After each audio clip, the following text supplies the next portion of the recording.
And we are going to be, I am going to place everybody on mute just to cut down on the background noise.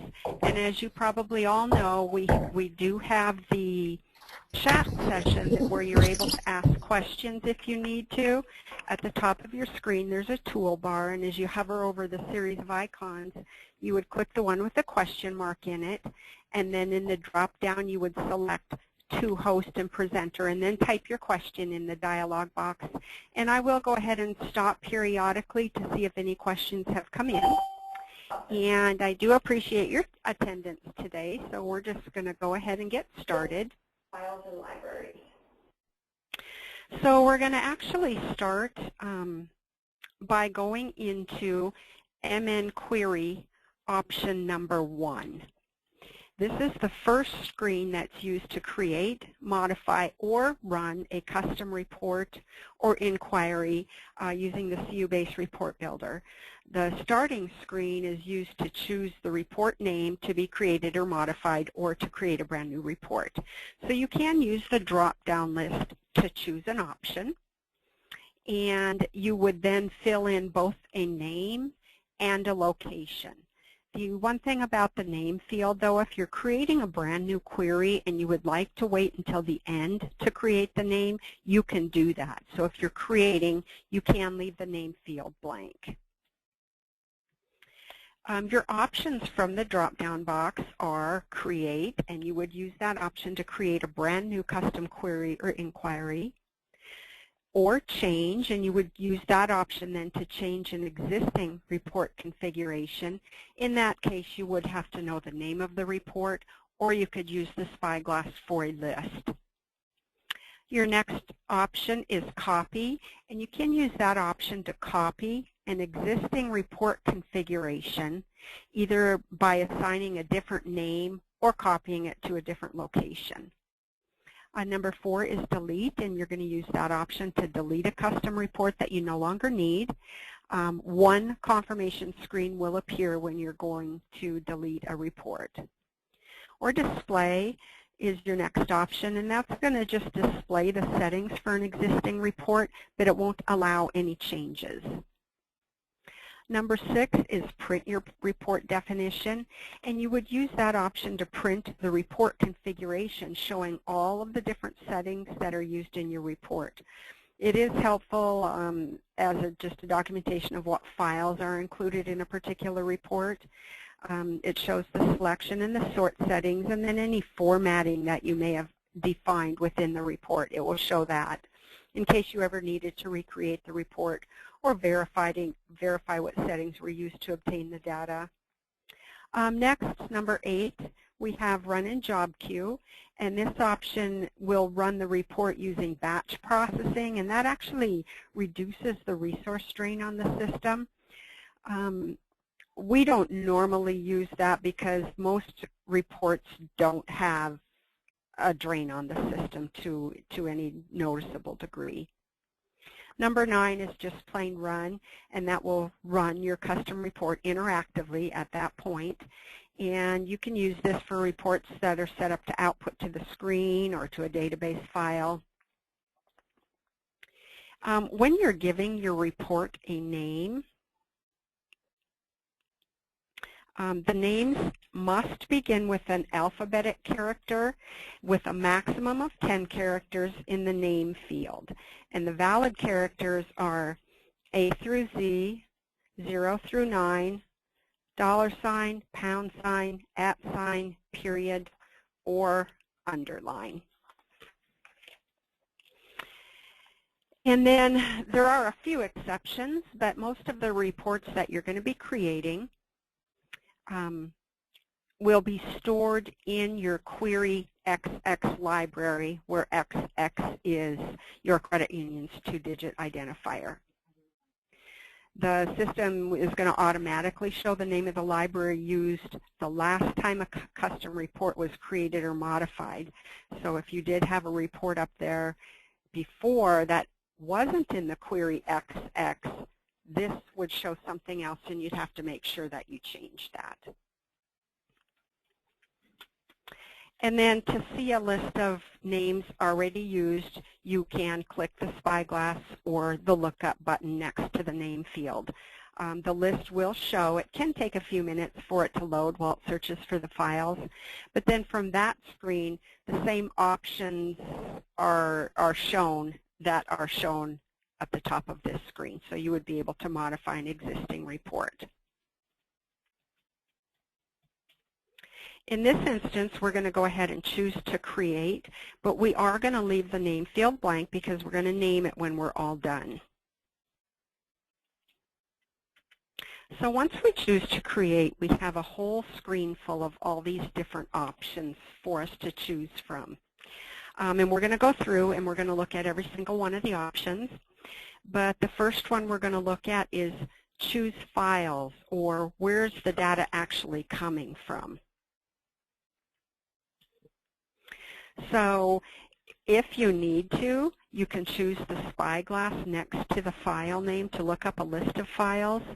It would be the same list that we took a look at last week using MN Query 2 view files. So if you don't know the name of your file that you need to use, you can go ahead and look it up.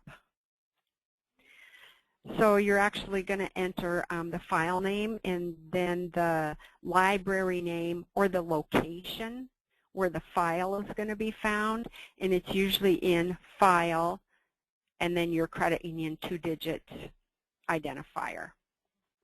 Or if it's a month-end file you're looking at, it would be File XXE for a month-end report.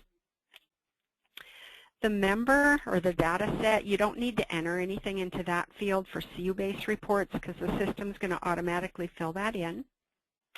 The format, it's actually an arrangement of fields within a database record, and for normal CU-based reports, again, you don't have to fill anything in there. The system's going to automatically do that. And then when you have your file that you want to use enter or typed in, you're just going to go ahead and press enter when you're finished. And you can see down at the bottom here it says select files or press enter to confirm. And when you're all done selecting files, you do just press enter to move on. Or as you're going to see next week, you could go over to the left-hand side of your screen and choose add file to add another file to view. So once you choose the file that you want to use, if you didn't choose any selection criteria at all, but just chose to preview your report down here, then you would get a list of every single member number in that file. And it would also list all of the fields across the screen, and you would have to scroll right to see everything on that screen. But next, we're going to go ahead and look at choose fields, or what columns do you want? What pieces of information do you want to display on your particular query? So you can actually just start going through the list of all the different fields that are in the file that you chose. Any of the fields that you want to see on your report, you're going to enter a number into the box to the left of that field. You can skip around. You can scroll up and down to find all the different fields and put a number in there. And you can place them in any order that you wish. We do suggest that you enter your numbers counting by tens, because that way if you later decide to add an additional field, you would be able to have room to play. Maybe if you had a 10 and a 20 and you wanted something in between there, you could pop in and put a 15. If you had 1, 2, 3, 4, 5, you'd actually have to renumber to squeeze something in between two of the different fields. So after you choose all of the different fields that you want on your report, you go ahead and press enter, and it's going to go ahead and list them up here in the order that you chose. At that point, of course, you can still make any changes, but if it looks good and it's what you want, then you can just go ahead and press enter again to confirm that's what you want. Okay. So we're going to take a look at these boxes in order, but when you're actually creating a report, you may not go in this particular order, but today we'll look at them in order. Our next option here is to create custom fields. So you can create a custom field for your report by combining or performing calculations on other fields. And of course, each custom field would be different. You can go ahead and contact the CSR department if you do need help creating custom fields. If you also choose Learn About This feature, then that actually goes through the process and explains to you how to create a custom field. So, for example, if you wanted the account base and the suffix converted into one single field, because maybe that's the way some third-party vendor wants it, or maybe you want your birth month, birthday, and birth year to be converted into a date of birth field. You could take those three fields and do your calculations on that as stated in Learn About This feature and come up with one single field. So then you can query on that one single field. And most of the time the reason for doing that is because you're creating some sort of a vendor file and that's how they're asking for the information to be. But basically field A plus field B equals the new field. So in this sample here that we're looking at a history file. And we would like the last Tran year, the last Tran day, combined into a field that we're going to call the last Tran. And again, Learn About This feature is going to explain it. But we simply take those fields and we break down each field down to a formula. The formulas get added together to come up with the new field. And actually at this point then, for this date field, the month, day, year, we could actually go in and format it to have slashes in it. Okay, so you can create any custom fields that you want to in here. So next what we're going to do is to tell the system what our selection criteria is going to be. So we'll choose records. Just basically we're telling it the data that we want to see. So first we're going to pull a report of any account where the first name field contains the pattern of Mary, because we want any variation of the name Mary. Now we do have to use our single quotes for that field, and we're also going to use our percent parameters like we talked about last week, because we want to say that any first name that contains that pattern, we want to include it on the report. So after we choose that selection criteria, and then we're going to preview our report, and we can see that we have all different variations of the name Mary included in our report. But now we're going to go back and we're going to say that we want to only see Marys that live in the state of Michigan. So we're going to add a selection criteria to this, and we're going to say first name contains the pattern of Mary and the state is equal to the abbreviation for Michigan. And again, we need to have our single quotes there. And then we can see we've got the same report, but we also displayed the state, and every one of the people live in Michigan. So you can go through and keep adding as much selection criteria as you need. And like we talked about last week, you do have the ability to use the and the or options. But we're going to take a look next at how should the data be sorted? How do we want it sorted on our screen?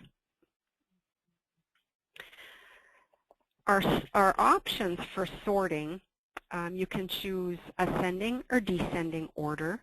And the options that we have for sorting are all the different fields that we chose to have printed on our report. So if you do want to sort by a specific field, you do have to choose that as one of your fields on your report. And we also have a priority box here so that we can determine which field we want to sort by first, and then within that group, how do we want that sorted. So we're going to say that we want the first to be sorted by first name in ascending order, and then in descending order for the city. So then when we choose to preview that report, it's going to be broken down by each variation of the first name, Mary, in ascending order. And then with each one of those first names, city in descending order. Okay? So that's how you sort it. And then we'll take a look at how we go about creating totals and subtotals on our report. And we're going to say that we want to see a count for the account base field. In other words, how many accounts are on our report. The other options that you have are total, and that would actually just be for balances. If we chose total up here by the account base, what the system would do is add together all of those account numbers and give us that total. So not the count, but it would actually add the numbers together. And then we have average, and that would also be for balances and not a name or an account base field. If you did average for the account base, again, it would add together all the numbers in the account bases and then give you an average number.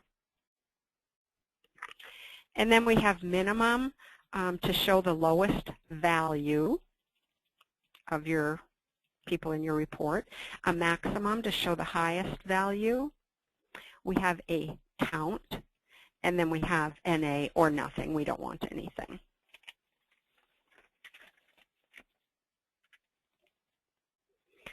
So we just went ahead and left it at account for the account base, and then when we go in to review our report, we can actually choose the position to line and go to the bottom, and so that we can see our count there. And the system is going to give us final totals count because that's what we had chosen, was a count that we wanted. And a lot of this stuff, the more you go in and play with it, the easier it will become to understand what your end goal should be and try to get there. We're going to take a quick peek next at the Create Special Sorting Rules option. You'll probably never even come into this option. You're always just going to leave it at the setting it's set at, which is hexadecimal. So more than likely you'll never even come into that option, but that's what it is. Our next option in the list is on how to create breaks or tell the system how the data should be grouped together, where you want your breaks at. It's similar to the sorting, but breaks are actually going to create a space in the report between whatever options it is that you choose. So we're going to first say that we want to sort by first name, okay? That's where we want our first break. And then we go ahead and press enter. And this second screen then pops up. And here we're going to choose whether we want page breaks between each break, and also whether or not we want to suppress the summaries from printing. So for this first preview that we're going to take a look at, we are not going to suppress the summary, so we can see what happens there. So then in this particular view, the report is in account number order, and then it breaks for the first name because we told that we wanted breaks for first name. Okay, and it's also sorted in a descending order by city. So we've got our summaries there. So now we're going to go back to the break options, and we are going to still say we don't want it to skip to a new page, but we do want to suppress our summaries. So the report then still has the very same breaks, but the summaries are gone, or the counts that happen to be between each break. If totals were selected under the Totals tab, this would allow subtotals after each group selected here in addition to the summaries if you were to have the summaries print. For an easier read or to be able to look at your report a little easier, you may choose to have a break between each account base also. In effect, that just double spaces your report and makes it a little easier to read. Or maybe instead you would like your breaks first by first name and then next by city.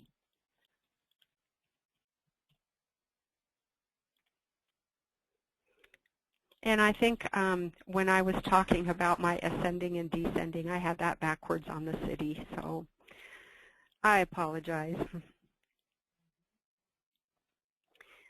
Okay, so we're going to break first by first name and then next by city, and we are going to suppress the summaries for this. So then we can see we're sorted by first name and then city. And this, there's going to be a string query class in October that goes into stringing queries together, or meaning you create a query and then you create another query using that first query as your source of information. And this particular sorting options are going to be covered more in depth during the string query class in October. We're going to take a look next at how we want to, or how we can, format our columns, our headings and our number formats and that sort of thing. So this screen is used to enter headings and the spacing for the columns that are going to be on your final report. And it's also used to control the format of the numeric data that will appear on the report. For example, you can control how dates and dollar amounts or percentages appear on the report. One common use for this is to remove the comma from the non-currency fields such as the account base, or maybe to place dashes in a phone number field. Because normally if many of you have noticed, when you run a report in Report Builder and you choose to display the account number field, it will have a comma in there. So this is going to be used to get rid of that comma, and we'll take a look at that. So the descriptions on the columns here, the first one, field name, is actually just a description of the field name. The column spacing, this is actually the number of extra spaces which will be left in front of this column on the final report. Generally, there are no extra spaces in front of the first column, but you will have 2 spaces in front of all other columns. To make the report easier to read, you can adjust this spacing as needed to make more space between the columns. Occasionally, if you want to, you can click the sample column formats, and it's going to display on your screen the format that you've chosen, so you can see how the final result would look. The next is our column heading, and you can actually change the headings here if you don't want what the system says is going to be the headings. So you just enter a heading that will appear at the top of the column of data. and you can use up to 3 lines for each heading. If no column headings are specified, the system is just going to use that field name as the heading. The width of the column is going to be determined by the length of the actual field data or by the length of the column heading entered here, whichever is longer. So the length of that field, if you had put account base all on one line and it stretched out to here, then that's going to be the length of that field. Okay? Whichever is actually longer, the data or the field name, that's what it's going to use. And so, of course, to avoid extra wide reports, you would want to abbreviate some headings or go ahead and use multiple lines. The length, that's going to be determined by the field specification. It's generally recommended that you don't make any changes to that. The decimal column, that's the total number of decimal digits, if any, as determined by the field specification. And again, it's generally recommended that you don't make any changes to that on this screen. The formatted column, if there is an asterisk right there in that column, that means that that field has already been formatted. So just glancing at this screen, you would be able to see which columns have been formatted.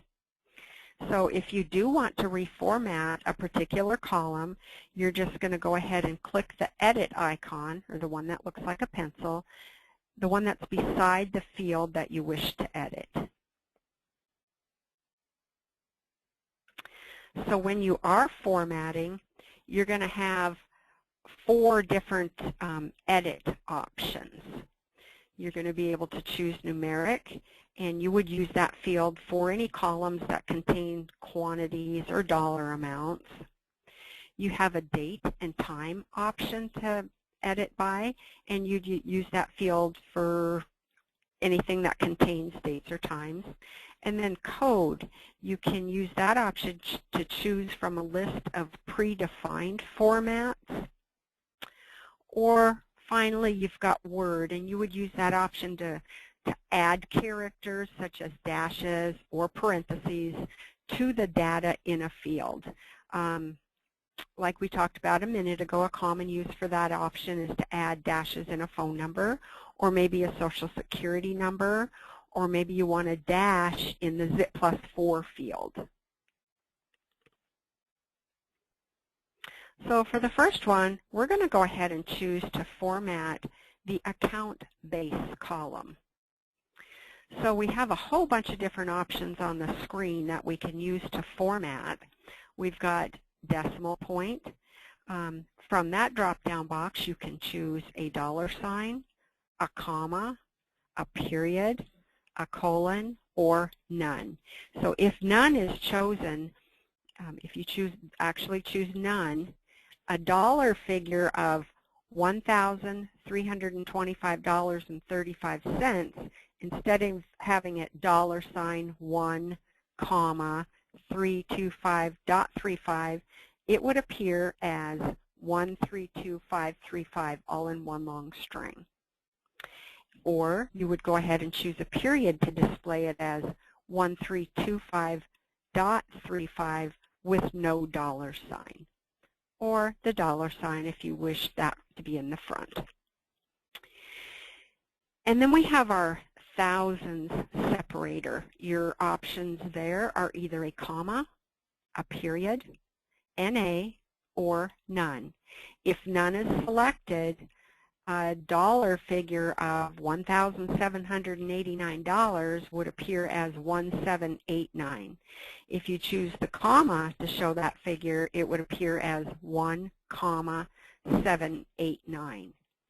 And for the account base field, then we would want to go ahead and just pick none, because we don't want any separator in that field. And then we have the option to show the negative sign. You would check that box to include any special symbol for negative numbers, and then you would enter the symbol that you want to use.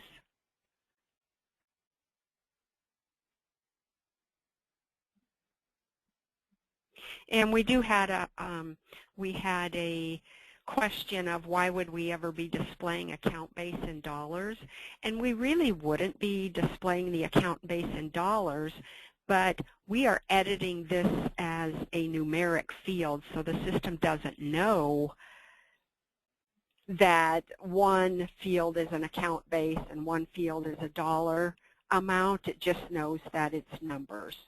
Okay, and then here we would go in and say, how do we want to see that number? So for the negative sign, then you would enter your negative sign, but you would also specify whether you want that negative sign to show up on the left side of the dollar figure or the amount or on the right side. Okay. To display a figure of 123.23 with the negative sign after it, then you would it would be like this. You would put the negative sign on the right negative sign, in the right negative sign box. Show currency symbol. You would use this checkbox to include a currency symbol with a number, and then also enter the symbol to be used on the left or right-hand side of the column.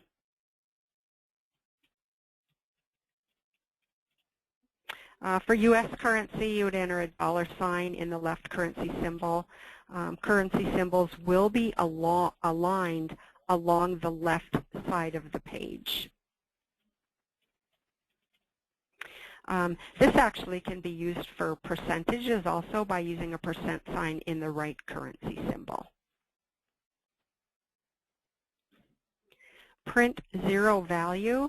You would use, check that checkbox to print a 0 when the value of the field is 0. If you want to have a 0 value field appear as a blank, you would go ahead and choose no instead.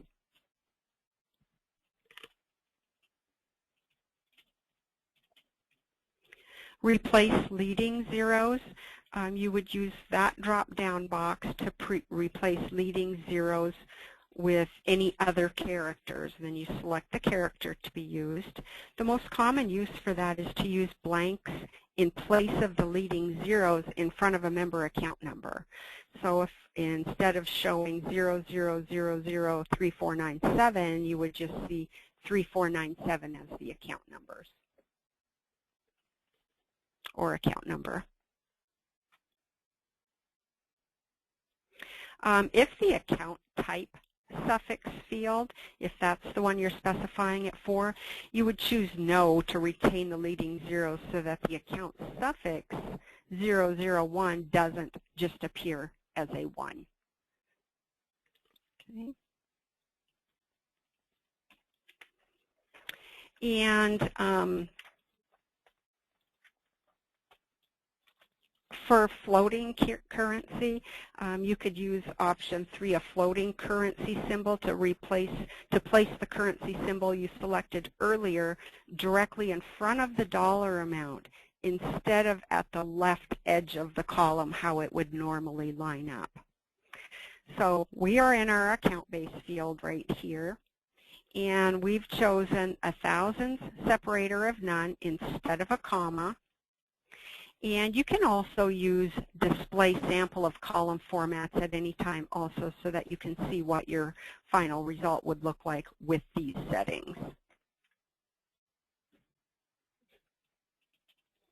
Okay, so when you click that button, it just displays what your format is going to look like with the options that you've chosen. And we did format the account base field, so we can see right here that it has been formatted because we've got that star right there. So now what we've done is use the down arrows so that we can get to the zip code field, and we want to go ahead and edit the zip code field. So we would click the pencil beside the zip code field. And we're going to choose the option to edit word for this particular field, because what we want to do is put a dash in the zip +4. So when you go in to do that, it sees it as a word right there, and it's already got the quotation marks.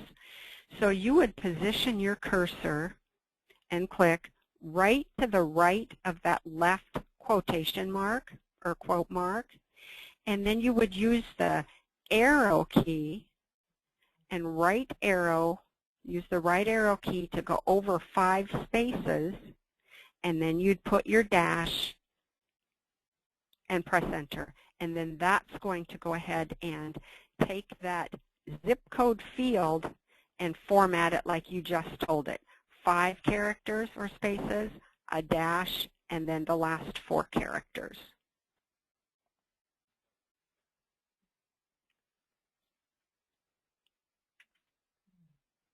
Okay. Next, we'll go ahead and take a look at our output options, and it's used to choose what's going to be actually produced when you run your custom report. You can choose to display the report on your screen, just as an online inquiry. You can print the report, or you can create a new database file from the data that you collected in your report. The database file options most commonly used when you're creating a file that you want to download to your PC, maybe a mass marketing mailing, maybe it's for selective statement inserts or information that you want to provide to a third-party vendor. You can also create a database file like we talked about earlier, and then create another custom report using that file as the data source. And again, that will be covered in our October class. So, and on all of these screens, when you're choosing your output options, you make your selections, and then you press enter, and it does take you to the second screen. So once you choose whether you want to display it, print it, or create a database file, then you're going to decide whether you want to have detail or summary on your report, which would include totals and subtotals if you chose summary only. Use line wrapping. This feature is helpful for actual printed reports when there's too much information to fit across the page on one line. You would go ahead and choose yes to wrap the data to additional lines on the report. But then you'd also want to complete the wrapping width section and keep single record together on one page options. You'd want to make sure to pay attention to those too. And it can really help if you're displaying the results on your screen and you want to have to avoid scrolling left and right repeatedly to see everything.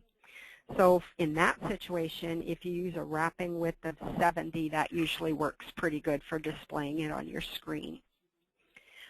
If you are using line wrapping for a printed report, you might also want to double space the report, and that's just going to make it a little bit easier to read. We'll see that option on the next page here. The wrapping width, you just enter a number of characters from 1 to 378 to indicate the desired width of the report. Records will wrap to a new line when that width is reached. And generally, individual fields are not going to be split between lines. If there's not room for a field on one line, then the entire field is going to go ahead and wrap to the next line. But you just want to make sure that the width is adequate for all field and column headings. And again, you want to use F13 periodically to display your layout and see what your report's going to look like. The keep single records together on one page, you just want to choose yes to prevent wrapped lines from being split across pages on the printed report. If you choose no, and a wrapped record could begin on one page and then extend across to the next page.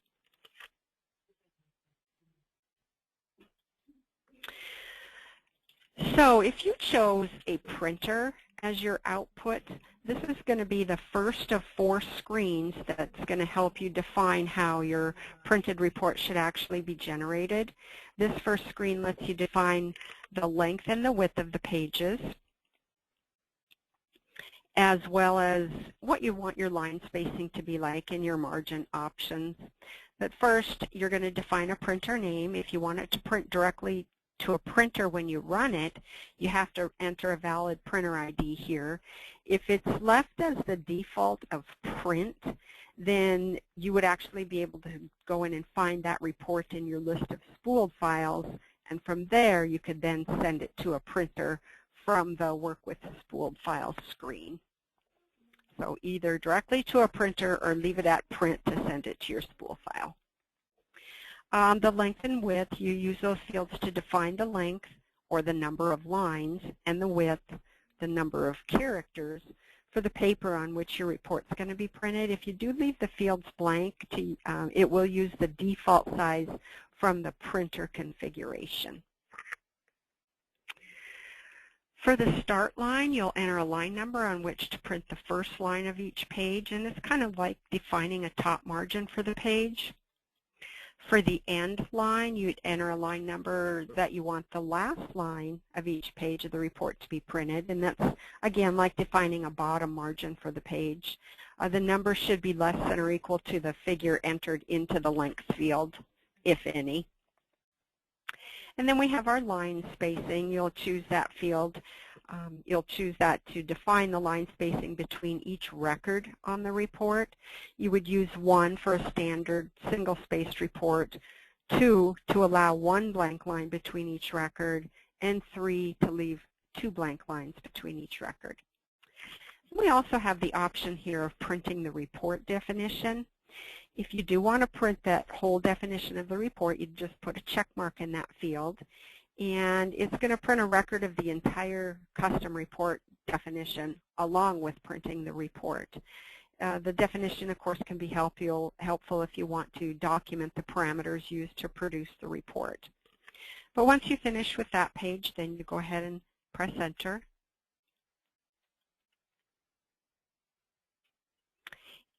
And the first question that it's asking us is if we want to send the report to a spool file.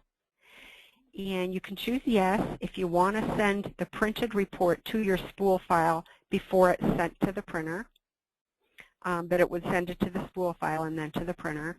And you would leave the field blank, and the printer configuration will determine how the print file is handled.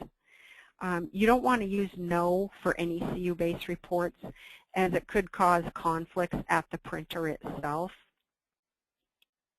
But if you do wish to hold the report in the spool file before sending it to the printer, be sure to choose yes in the hold file. And we'll get to that in a minute. The form type here, that's not used by CU-based any longer. The number of copies, however many copies you want of that report, you just enter the number there. And then hold. You choose yes if you want to print the file, if you want the print file to wait in your spool file until it's released by you to the printer. And again, it's helpful if you want to preview it before you actually print it. To send the report to the spool file field, to send the report, then the spool file field must be set to yes. The next page is actually going to give us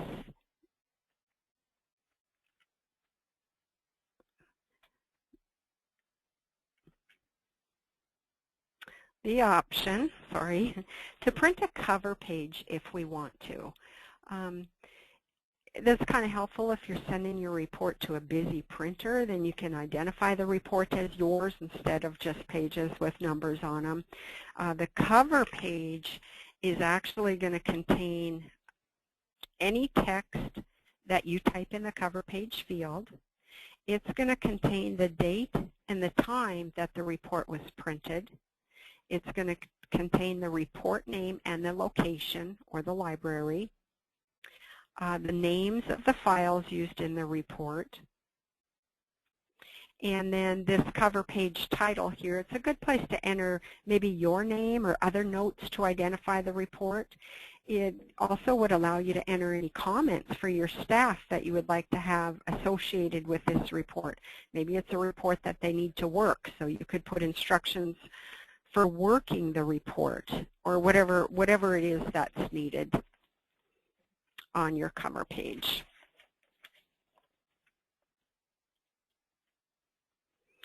And the next page then is going to give you the option to specify whether or not you want to print headings and footings on your report and allow you to define the text to appear at the top and the bottom of every part of the report.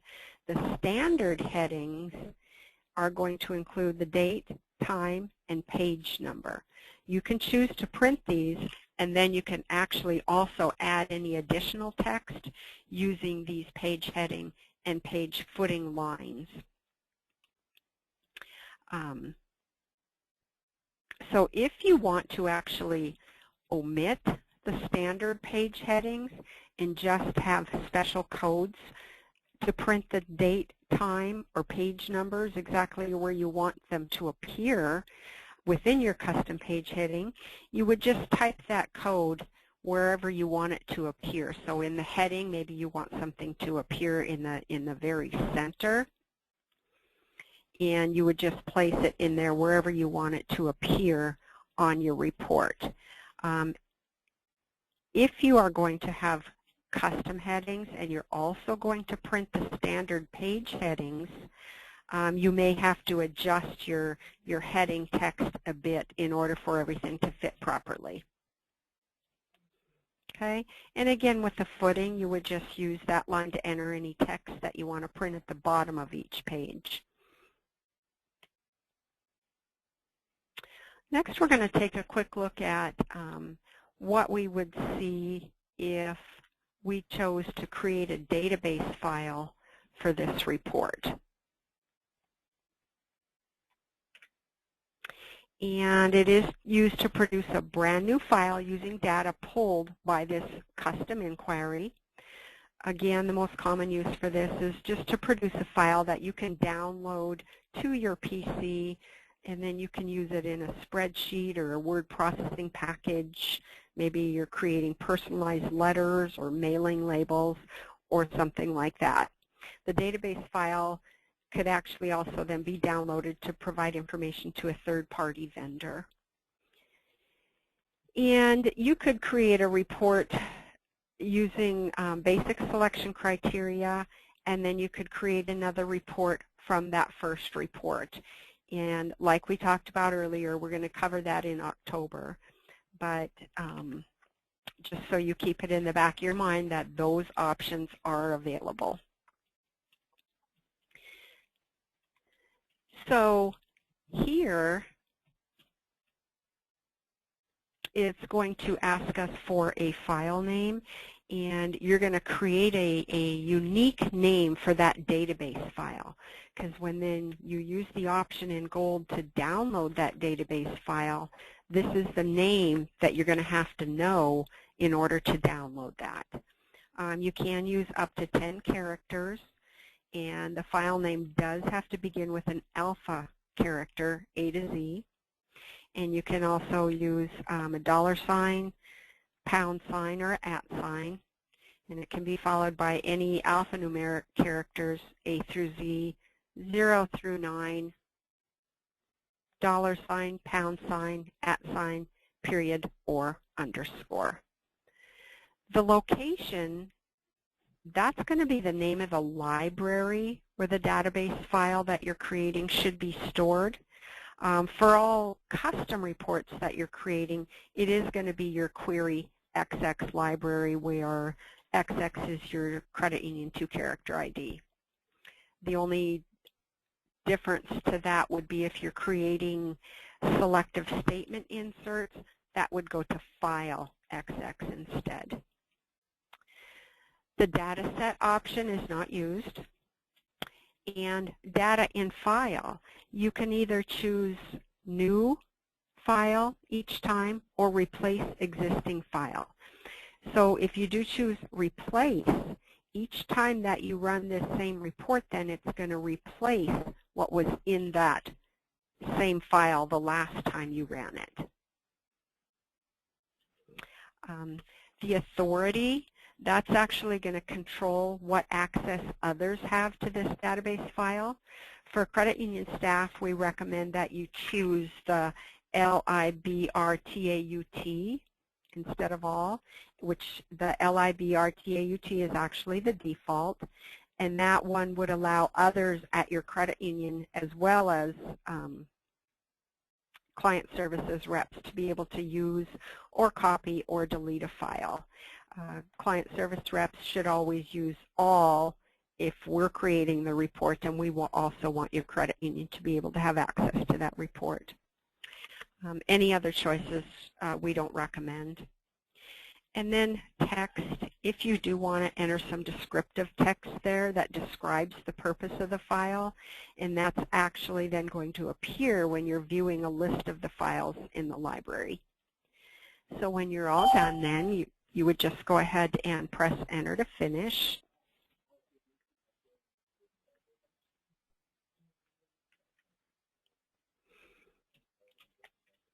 And that's your output. The last thing that we have to look at here is to choose other special features. You could use that to specify miscellaneous options used when the report is run. Actually use rounding to indicate whether or not the figures should be rounded. Ignore decimal data errors. Use that field to indicate how many errors found in numeric fields should be handled. For any CU-based reports, you would just go ahead and leave that blank. Ignore character substitution warnings. That actually indicates how error messages should be handled if the system comes across any invalid data. You would just choose yes to ignore any error messages and continue to produce the report, and it would actually then print those error characters on the report. Yes is the recommended setting, or checking the box, and you would choose no only if you want the report to halt when the error is encountered. And then use collating sequence for all character comparisons. If you've defined a special collating sequence, you would just use that field to govern whether or not the sequences should be used for all data. And again, this generally isn't used by CU-based reports, so you probably wouldn't really have an opportunity to ever use it.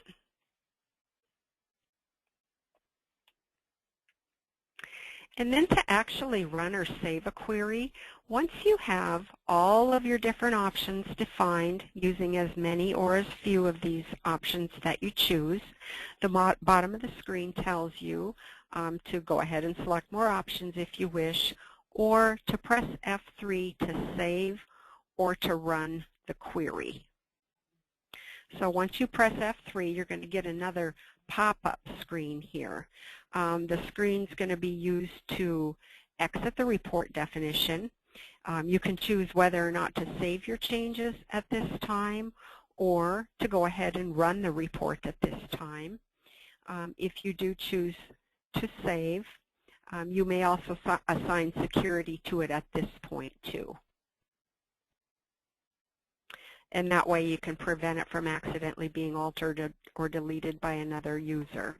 So if you do want it to run, your options are do not run, run in batch, or run interactively. Run interactively is going to let you go ahead and run that report right at the time. If you decide at this point that you don't want this report at all, you don't have to assign it a name or anything. You just click exit without saving. But if you do want to save it, you're going to go ahead and give it a name here if you had not done that earlier. And then it would be saved in your query XX library. The only way to get out of a report without actually running it is to choose the option to exit without saving. Otherwise, the system's going to make you choose an option to run it. So, and I realize I didn't actually have any more questions coming through during the presentation. Does anybody have any questions at this point?